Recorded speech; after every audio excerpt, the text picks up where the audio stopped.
Media sosial kembali dibuat gaduh oleh beredarnya video yang diklaim sebagai klarifikasi Jule terkait isu perselingkuhannya dengan Yuka alias Yusman Kusuma.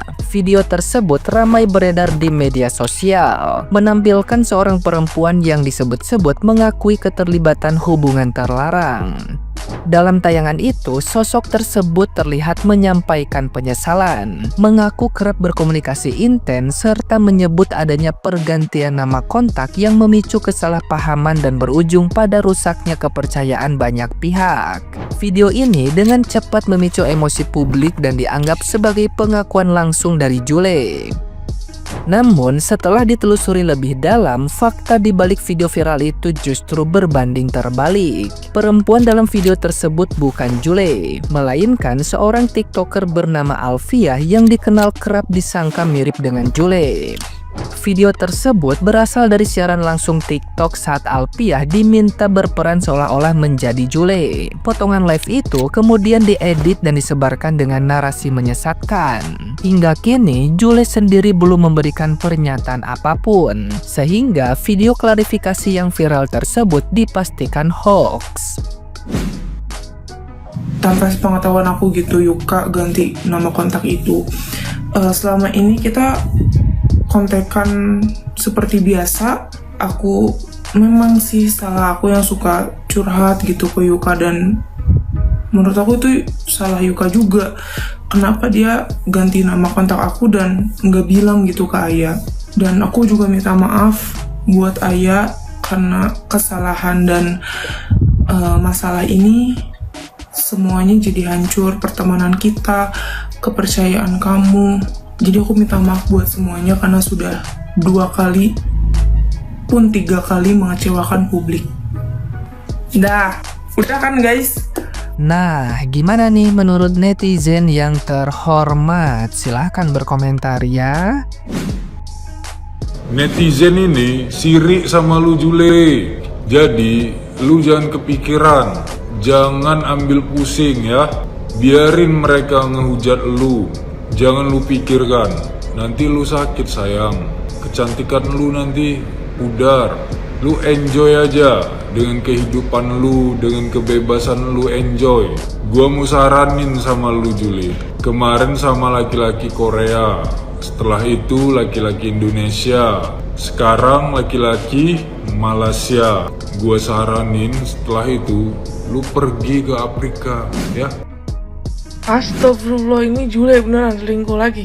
Ya Allah, nyebut istighfar neng. Astagfirullahalazim. Malu sama hijab, anak lu udah 3. Lagian lu hari-hari kedat kedut begitu. Hah? Kasihan Feve lu nanti jebel. Kayak begitu mau lu.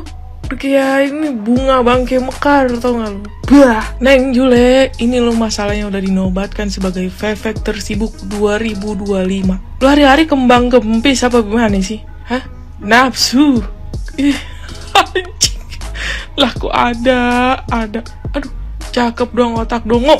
Astagfirullah.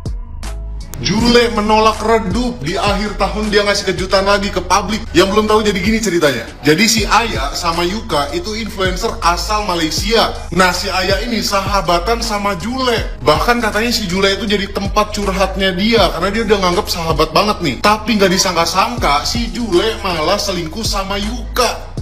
Si Ayah ngasih tahu kalau kontaknya si Jule di tempatnya Yuka itu diganti namanya jadi Zaki. Gak nyangka selama ini si Zaki yang sering teleponan dan chattingan sama si Yuka itu adalah Jule. Di sini pecah banget nangis si Ayah. Sumpah Jule, gue gak habis pikir banget sama pikiran lo. Pacar sahabat lo sendiri bisa-bisanya lo embat juga. Si Ayah udah ngajadiin lo tempat buat curhat dia, tapi malah lo yang main di belakang dia. Gimana menurut lo? Coba tulis di komentar. Ini urusan perjule-julean ini belum kelar ternyata ya. Jadi si Sapri itu ngechat si Ayah ya. Ceritanya tuh katanya ngelabrak si Ayah dengan ngomongan kalau misalnya itu nggak bener semua. Dia tuh pacar gue, Jule tuh pacar gue. Itu semua nggak bener, beritanya tuh nggak bener. Lu dapat bukti dari mana? Ujung-ujungnya tuh si Sapri minta maaf sama si Ayah. Perkara katanya dia juga kena dikibulin sama si Jule dan Yuka. Malah jadi curhat kan lo, Sapri. Alah elah. Jule, gue tahu lu itu cantik ya kan ya, boleh lah, muka lu tuh boleh lah. Cuman lu jangan menyalahgunakan kecantikan lo itu. Ya, gue bilangin lo. Kadang yang jelek aja belum tentu baik, ya. Bagaimana yang cantik? Jadi, jadikanlah ini sebuah pelajaran hidup, Jule. Jangan memperjelek nama lu melulu. Capek, ya. Belum setahun udah ada 2 kasus. Tadi ya guys, dari kemarin gue bercanda sama cewek gue. Terus cewek gue tuh bilang, hati-hati lo, jangan sampai ntar lo kecantur sama si Jule. Jujur pas cewek gue ngomong Jule, gue gak begitu ngeh sih ya siapa Jule itu ya. Sampai akhirnya gue nge-search, browsing gitu kan. Oh ternyata ini orangnya. Ternyata doi itu pernah selingkuh dan jadi selingkuhan saat ini. Aduh, astaga. Padahal lakinya lumayan cakep kan, orang Korea, udah punya anak. Kenapa sih nggak baik-baik aja? Ini malah pernah selingkuh sama petinju ya. Terus udah gitu sekarang jadi selingkuhan juga, selebgram. Aduh, penampilan sih boleh ya kayak gitu ya, tapi ternyata di belakang, waduh, lebih ganas sih, lebih gahar gitu. Jule kata gue mendingan ya lo buka dulu tuh kerudung, karena takutnya itu jadi kerusak citra cewek-cewek yang berkerudung ya. Karena kan biasanya cewek-cewek yang berkerudung itu kan alim ya kan, baik budi, nggak ada tuh yang selingkuh-selingkuh gitu. Lo bisa menjadi salah satu perusak citra cewek kerudung di Indonesia nih kalau kayak gini ceritanya. Lepas dulu deh.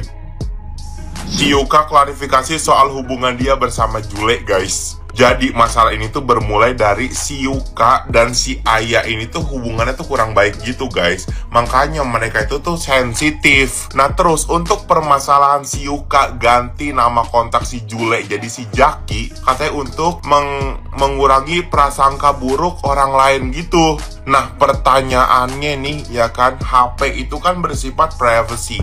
Orang gila mana yang mau ngubuk-ngubuk HP lu kecuali bini lu sendiri? Kagak ada. Ya berarti kalau kayak gitu, lu tuh ada apa-apa sama si Jule. Udah, gak usah banyak alasan. Make segala macam mengurangi prasangka buruk orang lain terhadap si ini segala macam.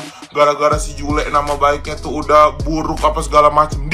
Lu udah ngerasain fake-nya si Jule kan? Ngaku aja, udah ngaku lo. Gak usah banyak alasan aja hidup lo. Make segala macam klarifikasi, baca teks lagi. Matanya ke depan nih, ke depan. Jangan ke sono. Kemana? Ngeliatin teks lu begitu. Pakai hati kalau klarifikasi, jangan dicatat dulu. Nanti ketika kamera on lu baca teks begitu, kan ketahuan. Bang si Aya no kasihan no, sakit hati, nangis mikir ngapa lu jadi laki lu begitu loh. Idih kata gua. Astagfirullahaladzim le, Jule iki canda eleng kae lo le. Kok iso aku yo wingi ambek Sapri yo to saiki ambek Yuka iki jan iki yo. Iki jan weh jan menolak redup kae lo iki. Kok yo ora disen ngono lho nunuke dijogo nunuke. Duh, kok kembut-kembut to kono kene masuk lo iki janan ya Allah. Tak kira ki wingi sel promo guncang 12 ki tak kira barang-barang didol nang Shopee ambek TikTok Shop lah kok nunukmu barang lo. Oh, coba yang ngono kuwi. Wong wedok ki biasane ki jual mahal. Iki kok malah mbok obral. Aduh, ndak oleh le Jule. Ya Allah iki jan iki tidak mempunyai harkat dan martabat loh sebagai wong wedok ki. Kok jemput kono jemprut rene, kendut rono kendut rene, kendat kendut. Ya kembut nunuke dikondisikan nunuke. Oh, aku jan semremet loh. Isin lo ya Allah. Didelok wong sak Indonesia. Ya Allah saiki kok malah ning Malaysia go internasional ya kan. Kowe iso dinobatkan sebagai ukti terbarbar 2025 li. Iso kaya ngono kuwi ayo. Isin. Aduh dijogo nunuke. Ya Allah, kembut-kembut rono, kembut-kembut rene. Dia ingin nang Sapri, saiki nang Yuka. Aduh, jan ngisi-ngisi Jule iki kok ndak oleh. Terus sing gonge meneh cok ya Allah, jan anakku ya Allah. Nomor WhatsApp Jule nang Yuka ditulisi Zaki. Aku kira Zaki ternyata Sule kembut nunu Sule boseng eleng Sule dikondisikan nunu Guys, bukti perselingkuhan Jule ternyata tuh parah banget ya. Tapi ternyata yang lebih parah adalah masyarakat kita tuh lebih peduli untuk membahas selangkangan orang lain instead of hal-hal yang kedepannya tuh akan berpengaruh ke hidup mereka. Kalian tahu kan, korban bencana banjir bandang di Sumatera itu tuh yang pada masih hidup sekarang tuh kehilangan segala-segalanya dalam sekejap mata dikarenakan hal-hal yang sebenarnya tuh bisa dibantu tanggulangi sama pemerintah kita. Tapi ya, ini berita tuh udah kayak mau tenggelam lagi gitu loh. Cuman gara-gara permasalahan perselingkuhan, perselangkangan, hal-hal yang sebenarnya tuh tidak ada hubungannya dengan kita. Jangan biarkan buzzer itu menang. Jangan biarkan berita ini tuh tenggelam. Jangan biarkan mereka berhasil mengalihkan kita dari isu yang sebenarnya tuh lebih penting ke isu-isu yang sebenarnya tuh tidak ada hubungannya dengan hidup kita ke depannya. Hari ini rumah mereka, tapi kita tidak akan tahu ke depannya bisa jadi akan terjadi kepada aku atau akan terjadi kepada kalian.